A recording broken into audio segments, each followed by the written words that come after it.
Ni kuombe uchukue sekunde chache kusubscribe, like, comment na share kwa habari punde kila uchao. Asante. Katika kile kilichoonekana kama ujumbe wa matumaini na mwelekeo mpya kwa wafanyakazi, Rais wa Jamhuri ya Muungano wa Tanzania, Samia Suluhu Hassan, ametumia maadhimisho ya Siku ya Wafanyakazi Duniani kusisitiza dhamira ya serikali kuboresha maslahi ya wafanyakazi nchini. Akilihutubia taifa, Rais alieleza wazi kuwa ustawi wa wafanyakazi si jambo la hiari, bali ni msingi muhimu wa maendeleo ya taifa. Alisisitiza kuwa serikali inaendelea kuchukua hatua kuhakikisha watumishi wa umma na sekta binafsi wanapata mazingira bora ya kazi, mishahara inayozingatia hali ya uchumi, pamoja na huduma muhimu za kijamii.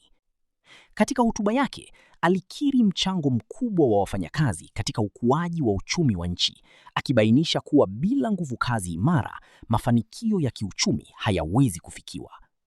Kauli yake ya kuwataka wafanyakazi wachape kazi huku wakiahidi kuwa serikali inawasikiliza na kuwathamini imeibua hisia za matumaini na kuamsha ari mpya kwa wengi.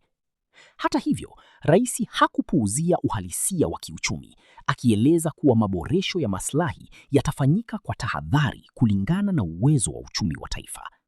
Aliahidi pale fursa zitakapojitokeza, serikali haitasita kuchukua hatua za kuboresha maisha ya wafanyakazi, akionyesha mtazamo wa kusawazisha kati ya ukuaji wa uchumi na ustawi wa wananchi.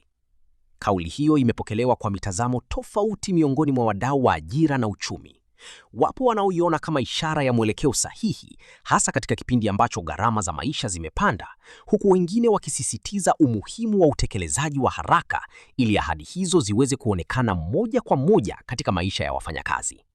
Aidha, Rais alikazia umuhimu wa nidhamu, ubunifu na uwajibikaji kazini, akisisitiza kuwa juhudi za serikali zitakuwa na matokeo chanya zaidi endapo wafanyakazi watazingatia maadili ya kazi na kujituma. Alibainisha kuwa maendeleo ya taifa yanahitaji ushirikiano wa kweli kati ya serikali na wafanyakazi wenyewe.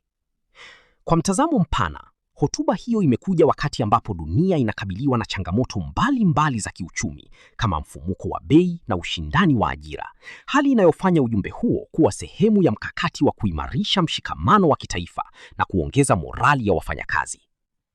Kwa ujumla, hotuba ya Rais Samia imeweka msingi wa matumaini mapya. Sasa macho ya wengi yapo kwenye utekelezaji wa ahadi hizo.